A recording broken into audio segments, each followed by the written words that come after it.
നമസ്കാരം.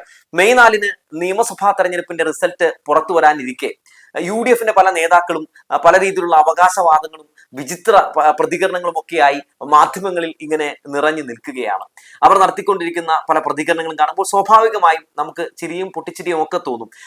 ഈ UDFലെ തന്നെ ചില വാപോയ കോടാലികളായിട്ടുള്ള കെ മുരളീധരനെ പോലുള്ള ആളുകൾ നടത്തുന്ന പ്രതികരണങ്ങളാണ് സത്യത്തിൽ ഏറെയൊക്കെ നമ്മളെ ചിരിപ്പിച്ചു കളയുന്നത്. ഇന്ന് തന്നെ റിപ്പോർട്ടർ ചാനലിൽ കെ മുരളീധരൻ നടത്തിയിട്ടുള്ള ഒരു പ്രതികരണം കാണുകയുണ്ടായി. ഇങ്ങനെയാണ് അദ്ദേഹം പറഞ്ഞത്: LDFന്റെ മഹാഭൂരിപക്ഷം മന്ത്രിമാരും പരാജയപ്പെടും, ആരോഗ്യ വിദ്യാഭ്യാസ മന്ത്രിമാർ ഉറപ്പായും പരാജയപ്പെടും എന്നാണ് കെ മുരളീധരൻ പറഞ്ഞത്. അദ്ദേഹം വേറെ കാര്യം കൂടി പറഞ്ഞിട്ടുണ്ട്. ഇതൊന്ന് ക്ലിയർ ചെയ്ത് നമുക്ക് അതിലേക്ക് പോവാം. നമുക്കറിയാം, പിണറായി വിജയൻ 2.0-യിൽ ആരോഗ്യ വകുപ്പും വിദ്യാഭ്യാസ വകുപ്പും മികവുറ്റതായിരുന്നു എന്നുള്ള കാര്യത്തിൽ ഒരു തർക്കവുമില്ല. അതിനുള്ള ഏറ്റവും വലിയ ഉദാഹരണമാണല്ലോ. അതായത് രാജ്യത്ത് തന്നെ ആരോഗ്യ രംഗത്തും വിദ്യാഭ്യാസ രംഗത്തും കേരളം ഒന്നാമത് തന്നെയായിരുന്നു. കേരളം ഒന്നാമതെന്ന് പറയുമ്പോൾ ആലോചിക്കണം, കേന്ദ്രം ഭരിക്കുന്നത് ഇടതുപക്ഷമൊന്നുമല്ല. അവിടെ കേന്ദ്രം ഭരിക്കുന്നത് ആരാണ്? BJP ഗവൺമെന്റ് ആണ്, NDA ഗവൺമെന്റ് ആണ്. ഏറ്റവും കൂടുതൽ NDAയും BJPയും എതിർക്കുന്നത് ഇടതുപക്ഷത്തെയാണ്. ഇടതുപക്ഷത്തെ ഇല്ലാതാക്കാനാണ് അവർ ശ്രമം നടത്തുന്നത്. അങ്ങനെ ശത്രുവിനെ കൊണ്ട് പോലും കൈയടിപ്പിച്ച ഒരു സർക്കാരാണ് കേരളം ഭരിച്ചത്. അങ്ങനെ ശത്രുക്കളെ കൊണ്ട് പോലും ആരോഗ്യ രംഗവും വിദ്യാഭ്യാസ രംഗവും ഒന്നാമതാണ് എന്ന് പറയിപ്പിച്ച രണ്ട് മന്ത്രിമാരാണ് വിദ്യാഭ്യാസ വകുപ്പ് മന്ത്രി V ശിവൻകുട്ടിയും ആരോഗ്യ വകുപ്പ് മന്ത്രി വീണ ജോർജും. അപ്പോ അവർ രണ്ടൊരു മോശമാണ് എന്നാണ് ഈ പോയ കോടാലി പറയുന്നത്. മുരളീധരൻ പറയുന്ന അല്ലെങ്കിൽ മുരളീധരൻ നടത്തുന്ന പ്രതികരണങ്ങൾക്ക് പുല്ലുവില കോൺഗ്രസ്സുകാർ പോലും കൊടുക്കാറില്ല എന്ന് നമുക്കറിയാം. മാത്രവുമല്ല, V മുരളീധരൻ എന്ന് പറയുന്ന വ്യക്തിയുടെ സഹോദരിയായിട്ടുള്ള പത്മജ വേണുഗോപാൽ BJPയിലേക്ക് പോയതോടുകൂടി തന്നെ നമ്മൾ ഈ V മുരളീധരന്റെ ക്വാളിറ്റി ഒക്കെ മനസ്സിലാക്കിയതാണ്. കോൺഗ്രസിനെ കോൺഗ്രസ് ആക്കിയ കരുണാകരന്റെ മകൾ പത്മജ വേണുഗോപാൽ BJPയിലേക്ക് പോയപ്പോൾ പോലും പിടിച്ചു നിർത്താൻ കഴിയാത്ത മുരളീധരനൊക്കെ ഇമാതിരി ഡയലോഗ് അടിക്കുമ്പോൾ, ഇമാതിരി ഗീർവാണം അടിക്കുമ്പോൾ അതിനൊക്കെ അത്ര വില മാത്രം കൊടുത്താൽ മതി എന്നുള്ളതാണ് മറ്റൊരു വസ്തുത. പിന്നെ മുരളീധരന് ഒരു പ്രത്യേകതയുണ്ട് കേട്ടോ. മുരളീധരൻ ഒരിക്കൽ പോലും സംഘപരിവാറിനെതിരെയോ BJPക്കെതിരെയോ ഒരു അക്ഷരം മിണ്ടില്ല. എന്തുകൊണ്ടാണ്? സഹോദരി BJPക്കാരിയാണല്ലോ. ഏതെങ്കിലും ഒരു ഘട്ടത്തിൽ പത്മജ വേണുഗോപാലിനെതിരെ സംസാരിച്ച് നമ്മൾ കണ്ടിട്ടുണ്ട്. പക്ഷെ പത്മജ വേണുഗോപാൽ ഒരു കാര്യം പറഞ്ഞിട്ടുണ്ട് കേട്ടോ. അതായത് അധികം വൈകാതെ ചേട്ടനെ, അതായത് ഏട്ടൻ BJPയിലേക്ക് വരും എന്ന് പറഞ്ഞൊക്കെ നമ്മൾ കേട്ടിട്ടുണ്ട്. അതുകൊണ്ടാകാം നമ്മുടെ മുരളിയും വലിയ രീതിയിലുള്ള വിമർശനങ്ങളൊന്നും സംഘപരിവാറിനെതിരെയും BJPക്കെതിരെയൊന്നും നടത്തി നമ്മൾ കണ്ടിട്ടില്ല. മാത്രമല്ല, എവിടെ നമ്മുടെ കെ മുരളീധരൻ മത്സരിക്കാൻ വേണ്ടി ഇറങ്ങുന്നുണ്ടോ അവിടെയൊക്കെ നേട്ടമുണ്ടാക്കിയിട്ടുള്ളത് BJP ആണ്. ഒരു ഉദാഹരണം പറയാം. കഴിഞ്ഞ ലോക്സഭാ തെരഞ്ഞെടുപ്പിൽ തൃശ്ശൂരിലെ UDFന്റെ സ്ഥാനാർത്ഥിയായിരുന്നല്ലോ കെ മുരളീധരൻ. മുരളീധരൻ ഇപ്പൊ ജയിച്ചുകൊണ്ടിരിക്കുന്നു എന്നൊക്കെയായിരുന്നു അന്നത്തെ എക്സിറ്റ് പോൾ ഫലങ്ങളൊക്കെ പറഞ്ഞുകൊണ്ടിരുന്നത്. അവസാനം എന്താണ് സംഭവിച്ചത്? അതായത് അവിടെ അഡ്വക്കേറ്റ് സുനിൽകുമാർ ജയിക്കുമെന്നൊരു ഘട്ടം എത്തിയപ്പോൾ കോൺഗ്രസിന്റെ വോട്ടുകൾ BJPയിലേക്ക് കൊടുത്ത് BJPയെ ജയിപ്പിച്ച് അവിടെ സുരേഷ് ഗോപിയെ സഭയിലേക്ക് അയക്കുന്ന ഒരു കാഴ്ച നമ്മൾ കാണുകയുണ്ടായി, അല്ലേ? അല്ല, അപ്പോ ഈ മുരളി ജയിക്കും എന്ന് പറഞ്ഞത് എന്തിനായിരുന്നു? അതൊരു പക്ക ഡ്രാമയായിരുന്നു. മുരളി ജയിക്കില്ല എന്നുള്ള കാര്യം എല്ലാവർക്കും അറിയാമായിരുന്നു. പക്ഷേ ഡീൽ അറിയാതിരിക്കാൻ വേണ്ടിയാകാം ഒരു പക്ഷേ മുരളി ജയിക്കും എന്നുള്ളൊരു പ്രതീതി ഉണ്ടാക്കുകയും ജനങ്ങളെ തെറ്റിദ്ധരിപ്പിക്കാൻ വേണ്ടിയാകാം ഒരു പക്ഷേ ആ രീതിയിലുള്ള ചില കുട്ടി ആഘോഷങ്ങളൊക്കെ നടത്തിയിട്ടുണ്ടാവുക. ആ തിരഞ്ഞെടുപ്പിന്റെ റിസൾട്ട് പുറത്തു വന്നപ്പോൾ എല്ലാവരും ഞെട്ടിപ്പോയെന്ന് മാത്രമല്ല, നിരവധി രാജ്യങ്ങൾ DCC ഓഫീസിൽ അതുമായി ബന്ധപ്പെട്ട് കയ്യാങ്കളികൾ എന്തു പറഞ്ഞാണ് UDFന്റെ വോട്ടുകൾ BJPക്ക് പോയി എന്ന് പറഞ്ഞാണ് അവിടെ കയ്യാങ്കളി ഉണ്ടായത്. പല രാജ്യങ്ങൾ സംഭവിച്ചത് അങ്ങനെയാണ്. അതായത് തൃശ്ശൂരിൽ മത്സരിച്ച കെ മുരളീധരന്റെ വോട്ടുകൾ UDFന്റെ വോട്ടുകൾ BJPക്ക് കൊടുത്തു, BJPയെ ജയിപ്പിച്ച് സഭയിലേക്ക് അയച്ചു എന്നതാണ് നമ്മൾ അതിൽ നിന്ന് മനസ്സിലാക്കേണ്ടത്.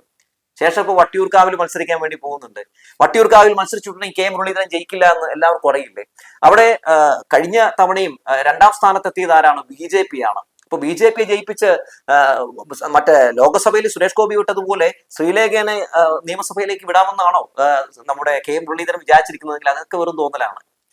അതായത് VK പ്രശാന്തിനെ പോലുള്ള ഒരു ജനകീയനായിട്ടുള്ള നേതാവും ഒരുപക്ഷെ അവിടെ ഒരു ഡെമ്മി സ്ഥാനാർത്ഥിയായിട്ട് മുരളീധരൻ വന്നപ്പോൾ തന്നെ ഇത് മണത്ത് കണ്ടുപിടിച്ച് കാണണം. അതിനെ പ്രതിരോധിക്കാൻ വേണ്ടി അദ്ദേഹം എല്ലാം ചെയ്തു കാണുമെന്നാണ് ഞാൻ വിശ്വസിക്കുന്നത്. എന്തായാലും ശ്രീലേഖയെ അവിടെ നിന്ന് ജയിപ്പിച്ച് സഭയിലേക്ക് അയക്കാനുള്ള ഒരു മുരളിയുടെയും ഒരു വ്യാമോഹവും അവിടെ നടക്കില്ല എന്നാണ് ഞാൻ മനസ്സിലാക്കുന്നത്. എന്തായാലും മുരളി എവിടെ മത്സരിക്കുന്നുണ്ടോ അവിടെ BJPക്കാരാണ് സ്ഥാനാർത്ഥി എന്ന് നമ്മൾ നോക്കി വെക്കുന്നത് എന്തുകൊണ്ടും നല്ലതാണ്. മാത്രമല്ല, ഇപ്പോ നേമത്ത് ശിവൻകുട്ടി നോക്കൂ എന്ന് പറയുന്നുണ്ട്. ശിവൻകുട്ടിയോട് എന്താണ് ഇത്ര ദേഷ്യം? V ശിവൻകുട്ടി ആരെയാണ് തോപ്പിച്ചത്? V ശിവൻകുട്ടി 3000-ലധികം വോട്ടിന് കുമ്മനം രാജശേഖരനെയാണ് തോപ്പിച്ചതെങ്കിൽ പോലും അവിടെ നേമം രാജഗോപാല് പിടിച്ചെടുത്ത് അദ്ദേഹം സഭയിലെത്തിയ കാഴ്ചയൊക്കെ എല്ലാവർക്കും അറിയാം. അപ്പൊ BJP-യുടെ കയ്യിൽ നിന്ന് ആ മണ്ഡലം തിരിച്ചു പിടിക്കുന്ന കാഴ്ചയാണ് നമ്മൾ ഉണ്ടായത്. കോൺഗ്രസ് ഭരിക്കുന്ന സമയത്താണെന്നേ രാജഗോപാല് അവിടെ ഈ വലിയ രീതിയിലുള്ള പ്രവർത്തനങ്ങളൊക്കെ നടത്തി ആ മണ്ഡലം പിടിച്ചെടുത്തത്. അവസാനം പിണറായി വിജയൻ സർക്കാർ അധികാരത്തിൽ വരുമ്പോൾ എന്താണ് സംഭവിച്ചത്? അതായത് സംഘപരിവാറിന്റെ BJP-യുടെ രാഷ്ട്രീയം അവസാനിപ്പിച്ച് ശിവൻകുട്ടി സഭയിലേക്ക് എത്തി. അപ്പോ ശിവൻകുട്ടിയോട് ഭയങ്കര ദേഷ്യം നമ്മുടെ കെ മുരളീധരന്. പുള്ളി പോരാ, തോക്കും എന്നൊക്കെയാണ് പറയുന്നത്. ഇങ്ങനെയൊക്കെ പറയുമ്പോൾ BJP-ക്കാർക്ക് വലിയ സന്തോഷം തോന്നും കേട്ടോ. BJP-ക്കാർ കൈയടിക്കും. കാരണം അവിടെ 2ാം സ്ഥാനത്തുള്ളത് BJP ആണല്ലോ. അങ്ങനെ ഈ 2ാം സ്ഥാനത്ത് BJP ഉള്ള സ്ഥലങ്ങളിലൊക്കെ ഈ നമ്മുടെ മുരളീധരൻ ഇങ്ങനെ ഇടതുപക്ഷത്തിനെ കടന്നാക്രമിച്ചുകൊണ്ട് ഒരു പ്രത്യേക രീതിയിലുള്ള ഒരു പ്രതികരണം നടത്തി ഈ സംഘപരിവാറിനെയും BJP-യും സന്തോഷിപ്പിക്കുന്നത് എന്താണെന്നൊക്കെ നമുക്ക് കാത്തിരുന്ന് കാണാം. പത്മജ വേണുഗോപാൽ BJP-യിലേക്ക് പോകുന്നു നമ്മൾ ആരെങ്കിലും വിചാരിച്ചിരുന്നോ? ഇല്ല. എന്തായാലും മുരളി ഇന്ന് പോകും നാളെ പോകുന്നു ഞാൻ പറയുന്നില്ല. പക്ഷെ എന്തായാലും സഹോദരി പറയുന്നത് ഏട്ടൻ അധികം വൈകാതെ വരുമെന്നാണ്. എന്തായാലും കാത്തിരുന്ന് കാണാം. നമ്മളെക്കാൾ നന്നായി അറിയുക സഹോദരിക്ക് ആകുമല്ലോ. ഇനി മറ്റൊരു പ്രതികരണം കൂടി എന്തായാലും ഇദ്ദേഹം നടത്തിയിട്ടുണ്ട്. അതുകൂടി ഞാനൊന്ന് വായിക്കാം. ഇങ്ങനെയാണ് പറയുന്നത്: സംസ്ഥാനത്ത് ഭരണമാറ്റം വേണമെന്ന് ഏറ്റവും കൂടുതൽ ആഗ്രഹിക്കുന്നത് സ്ത്രീകളാണെന്നും പകൽ പോലും പുറത്തിറങ്ങാൻ പറ്റാത്ത സാഹചര്യമാണെന്നും മുരളി പറയുന്നു. സത്യത്തിൽ സ്ത്രീകൾ എന്താണ് പറയുന്നതെന്ന് അറിയൂ. പിണറായി വിജയന്റെ കാലഘട്ടത്തിൽ ഏത് പാതിരാത്രിയും ഇറങ്ങി നടക്കാം എന്നാണ് പറയുന്നത്. എത്രയധികം ഈ പിണറായി വിജയന്റെ കാലഘട്ടത്തിൽ എത്രയധികം സ്ത്രീകൾക്കാണ് നീതി കിട്ടിയത്, എത്രയധികം അതിജീവിതകൾക്കാണ് നീതി ലഭിച്ചത് നമുക്കറിയാവുന്ന ഒരു കാര്യമാണല്ലോ. UDF-ന്റെ ഭരണകാലത്ത് വേട്ടക്കാർക്കൊപ്പമായിരുന്നു ആ സർക്കാർ എന്ന് ആർക്കാണ് അറിയാത്തത്? പലർക്കും പുറത്തിറങ്ങാൻ പോലും ഭയമായിരുന്നില്ല. എന്തിന്? കോൺഗ്രസിലെ പല നേതാക്കൾ മൂലം, ഇത് രാഹുൽ മാങ്കൂട്ടം അടക്കമുള്ള നേതാക്കൾ മൂലം അനുഭവിക്കേണ്ടി വന്നിട്ടുള്ള കൊടും ക്രൂരതകൾ സ്വന്തം പാർട്ടിയിലെ സ്ത്രീകൾ പോലും തുറന്നു പറഞ്ഞത് ഈ ഭരണ സമയത്തല്ലേ, ഈ പിണറായി വിജയന്റെ ഭരണകാലത്തല്ലേ. എന്തുകൊണ്ടാണ് അങ്ങനെ തുറന്നു പറഞ്ഞത്? നീതി കിട്ടണമെങ്കിൽ ഇവിടെ ഇടതുപക്ഷം വേണമെന്ന് അവർക്ക് നന്നായിട്ട് അറിയാം. അങ്ങനെ എത്രയെത്രയോ സംഭവങ്ങളുണ്ട് മിസ്റ്റർ മുരളി. മറ്റൊരു പ്രധാനപ്പെട്ട കാര്യം എന്താണ്? പല നേതാക്കളും, വനിതാ നേതാക്കൾ, പത്മജ വേണുഗോപാൽ അടക്കം പറഞ്ഞിട്ടുള്ള എന്താണ്?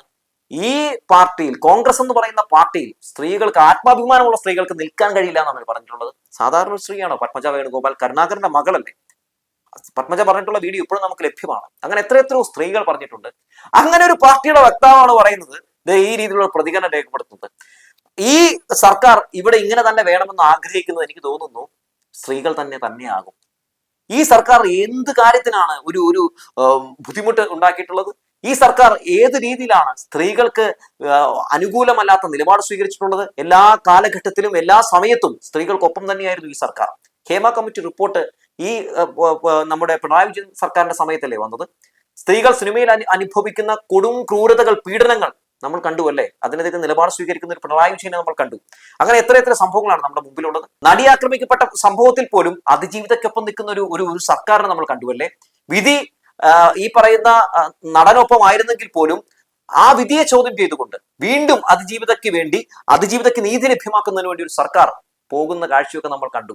പക്ഷെ ഇവിടെ സ്ത്രീകൾ ആക്രമിക്കപ്പെടുന്ന ഏത് വിഷയത്തിലും കോൺഗ്രസ് വേട്ടക്കാരനൊപ്പം തന്നെയാണ്. എത്രയെത്ര നമ്മുടെ മുമ്പിൽ അനുഭവങ്ങളും എത്രയെത്ര അത്തരം സംഭവങ്ങളുമാണ് ഉള്ളത്. എന്നിട്ട് ഇവിടെ നിന്നിട്ട് പോയ കോടാലി ഇങ്ങനെ പ്രസംഗിക്കുകയാണ് ഈ സർക്കാർ അങ്ങനെയാണ് ഇങ്ങനെയാണ് എന്നൊക്കെ. എന്തായാലും ഈ സർക്കാർ എത്രത്തോളം കാവലായിരുന്നു, കരുതലായിരുന്നുവെന്ന് ഈ നാട്ടിലെ ജനങ്ങൾക്കറിയാം. പിന്നെ മുരളിയെപ്പോലുള്ള ആളുകളൊക്കെ ഒരു വെറും എന്റർടൈൻമെന്റ് സെക്ടർ മാത്രമാണ്. തരത്തിനനുസരിച്ച് ഇങ്ങനെ അഭിപ്രായങ്ങൾ മാറ്റി പറയുന്ന ഈ കോൺഗ്രസ്സുകാരുടെ പ്രതികരണങ്ങൾ സത്യത്തിൽ റെക്കോർഡ് ചെയ്ത് വെക്കുകയാണെങ്കിൽ നമ്മൾ പോലും ഞെട്ടിപ്പോകും. ഓന്തിനൊരു ഭീഷണിയായി മാറുകയാണോ ഇത്തരം നേതാക്കളെന്ന്. എന്തായാലും മെയ് 4 പെട്ടി തുറക്കുമ്പോൾ ഓടാനുള്ള കണ്ടം റെഡിയാക്കി വെച്ചോ മുരളി എന്ന് പറഞ്ഞു വെച്ചുകൊണ്ട് നിർത്തുകയാണ്.